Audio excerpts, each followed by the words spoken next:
തൃശ്ശൂർ നഗരത്തിൽ കോർപ്പറേഷൻ്റെ അധീനതയിലുള്ള ബിൽഡിങ്ങിൻ്റെ മേൽക്കൂരയാണ് ഇന്ന് 4:30 ശക്തമായ കാറ്റിലും മഴയിലും തകർന്നു വീണത്. ഈ കാണുന്ന ഈ ബിൽഡിങ്ങിൻ്റെ മേൽക്കൂരയാണ്. ഇതിൻ്റെ മുകൾ ഭാഗത്ത് നമ്മൾ ഈ നിൽക്കുന്ന ഈ ഒരു സ്ഥലത്ത് ഒരു ഷീറ്റിട്ട മേൽക്കൂര ഉണ്ടായിരുന്നു, ഇരുമ്പ് ഷീറ്റിട്ട മേൽക്കൂര ഉണ്ടായിരുന്നു.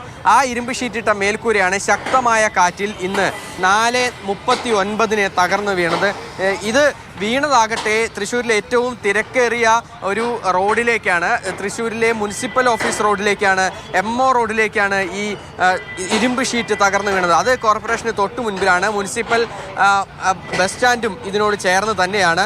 അവിടെ സാധാരണഗതിയിൽ വലിയ തിരക്ക് ഉണ്ടാകേണ്ടതാണ്. പക്ഷേ ശക്തമായ മഴ ഉണ്ടായിരുന്നതിനാൽ തന്നെ ആളുകളാരും തന്നെ ആ സമയത്ത് റോഡിൽ ഉണ്ടായിരുന്നില്ല, വാഹനങ്ങളും ഉണ്ടായിരുന്നില്ല. അത് വലിയ അപകടം ഒഴിവാക്കാനായി കാരണമായി. എന്തായാലും ഭാഗ്യം കൊണ്ടാണ് അത്തരത്തിൽ യാതൊരു വിധത്തിലുള്ള ആൾനാശവും ഉണ്ടാകാതിരുന്നത്. അതേസമയം ഈ ഒരു ഷീറ്റ് അടർന്നു വീണത് അതിന് പിന്നിൽ ശക്തമായ കോർപ്പറേഷൻ്റെ അലംഭാവമുണ്ട് എന്നുള്ളതാണ് കോർപ്പറേഷൻ പ്രതിപക്ഷ നേതാവ് വ്യക്തമാക്കുന്നത്. അതിനോടൊപ്പം തന്നെ ഇത് നേരത്തെ ഈ ബിൽഡിങ്ങിൽ ഉണ്ടായിരുന്ന ഒരു തൂണ് മുറിച്ച് മാറ്റിയപ്പോൾ ആ ഷീറ്റ് അവിടെ തന്നെ കിടക്കുകയായിരുന്നു, അത് മാറ്റിയിരുന്നില്ല. അതാണ് പെട്ടെന്ന് ഉണ്ടായ ഈ ഒരു ശക്തമായ കാറ്റിൽ ഇത് അടർന്നു വീഴാനായി കാരണമായത്.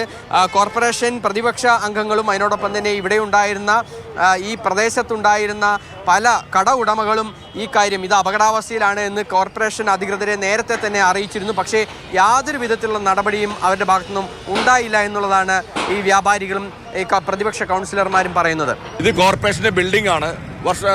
കഴിഞ്ഞ മഴയത്ത് ഒരാഴ്ച മുമ്പ് ഇത് കാറ്റത്ത് അടർന്നു നിൽക്കുകയായിരുന്നു. അത് ഇവിടുത്തെ വ്യാപാരികളും ആളുകളൊക്കെ കോർപ്പറേഷൻ ഭരണസമിതിയുടെ ഉദ്യോഗസ്ഥരെ ശ്രദ്ധയിൽപ്പെടുത്തിയതാണ്, കൗൺസിലർമാരെ ശ്രദ്ധയിൽപ്പെടുത്തിയതാണ്. യാതൊരു നടപടികളും ഇതുവരെ സ്വീകരിച്ചില്ല. പെട്ടെന്നുണ്ടായ കാറ്റില് അടർന്നു നിന്ന ഈ ഷീറ്റ് വീണ്ടും പതിക്കാണ് ഉണ്ടായത്. ഇതിൽ തലനാരിക്ക് ആളുകൾക്ക് ജീവന് അപകടം സംഭവിച്ചില്ല. ഇത് തൃശ്ശൂർ കോർപ്പറേഷന്റെ കെടുകാര്യസ്ഥയുടെ ഏറ്റവും ഒടുവിലത്തെ ഉദാഹരണമാണിത്.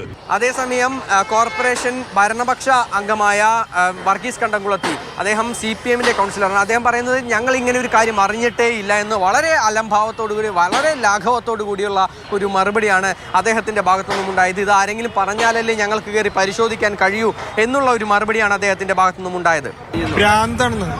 മഴയത്ത് വന്ന് വീണതിനിപ്പോ നമുക്ക് എങ്ങനെ പറയാം? ഇത് ഏറ്റവും മുകളിലല്ലേ ഇയാള് കൗൺസിൽ വരാനായിട്ട് ഇവര് എങ്ങനെ അറിയണേ?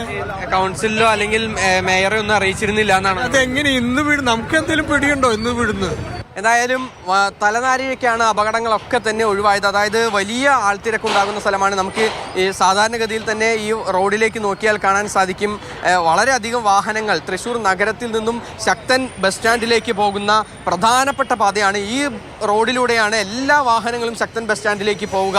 അതുകൊണ്ട് ആ ഒരു റോഡിലുണ്ടായ അപകടം ആർക്കും തന്നെ പരിക്കില്ല എന്നുള്ളത് ഭാഗ്യമാണ്. അതുപോലെ തന്നെ വളരെ വലിയ ഒരു ആശ്വാസമാണ് എല്ലാവരെ സംബന്ധിച്ചിടത്തോളം. എന്തായാലും കോർപ്പറേഷന്റെ ഭാഗത്തുനിന്ന് കടുത്ത അനാസ്ഥ ഈ ഒരു സംഭവത്തിൽ ഉണ്ടായി എന്നുള്ളതാണ് നമുക്ക് ഇവിടെയുള്ള പ്രതികരണങ്ങളിൽ നിന്നും ഇവിടെ നേരിട്ടെത്തി കാണുന്നതിലും എല്ലാം തന്നെ മനസ്സിലാക്കാൻ സാധിക്കുന്നത്.